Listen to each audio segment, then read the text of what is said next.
Hi, YouTube. This is for news, education, and documentary purposes.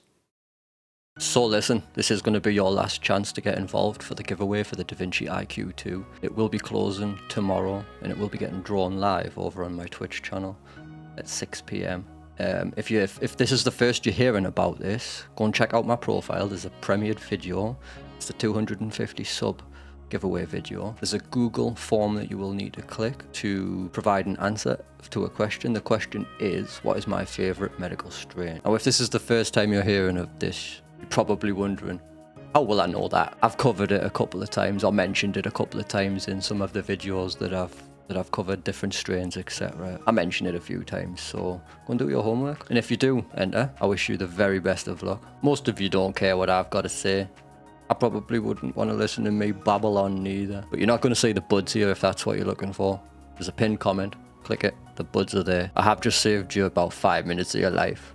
Slap us a thumbs up and a sub if you haven't already. Right, now that that's out the way, onto the important stuff.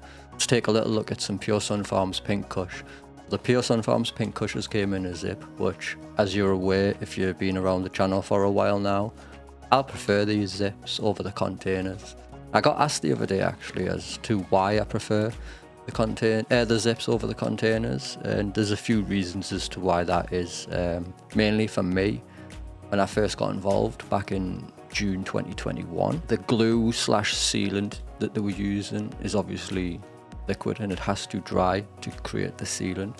That was hindering the bud more often than not. Also, you've got static from the containers that are not good. I understand the point of view where the container, for some people, they feel like it protects the bud, but the opposite side of it protecting the bud, you've got this big container with so much excess room in for the bud to be bouncing around and losing, and it's just, in my opinion, I prefer the zips. However, in my entire adult life, I have never felt so useless than the day that I tried to get into this packet. Now, I do my first openings live over on my Twitch channel. You should check us out. It's a safe place. It's a cool spot to come and chill, come and vape. A lot of like-minded people over there, and a cool little community that's being created. You should come and check us out. I struggled with this, and it took someone in my chat to have to explain to me as a fully grown adult how to open this. These are terrible. This will not open like this, no matter what you do. Now, I've got ramen arms. There's no hiding it. These are some noodle arms right here, right? I don't care how hench you may be, you're not getting into this packet like that. Why on earth do I need to open these like I'm opening a packet of Walker's cheese and onion crisps? Look how difficult this is. What? That is, mind my French, that is shit. That is shit. Give or take 25 minutes later, we were finally into the packet. I didn't get much of an overwhelming smell from this when I initially opened it. I was just hit with like a very subtle floral smell, and to be totally honest with you, from a smell point of view, that is all I got from the Pink Kush. The 10 grams that I got was a consistent 10 grams of popcorn nugs. There wasn't any shake. If I be critical, it could have been destalked a little better. I would go as far as saying, like, don't expect the prettiest of looking buds. Like, it doesn't look bad. It's not the best looking bud on the market. That doesn't take anything away from it. It's got a nice consistent coverage of crystal. It was a little bit on the more airy, fluffy side. The taste for me was also on the subtle side. I had a very subtle sweet, and the floral transferred over from the smell, but nothing too, again, pungent. So from like a smell and taste point of view, like nothing to really rant or rave about, but what is there is nice.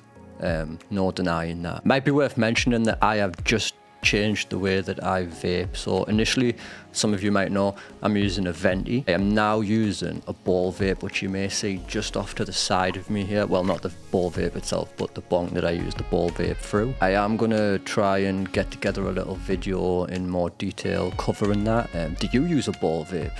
If you do, let me know the setup that you've got. I'm just learning, so I'm trying to take in as much as I can, so I'm really interested to know the other ball vape users. Got a comment. And I do know there's a learning curve with the ball vapes, so maybe that's where I'm not getting as much flavour, because I'm still figuring some things out with the switch to the ball vape from the Venti. Any advice is welcome. Although this one's not the most strong for smell and taste, it definitely packs a punch for being on the lower side at 21%. And I usually don't bother with the lower THC percentages, but I thought I would give it a go based off some of the feedback I'd seen off some of you, and I'm not disappointed. I'm instantly relaxed. I instantly feel like I can be comfortable in a spot for an hour, let's say, and if some of you like myself with chronic back pain, foot pain, ankle pain, etc., just chronic pain, you know that being in the same position for any amount of time can become painful. You're forever trying to move around, and this just give me that.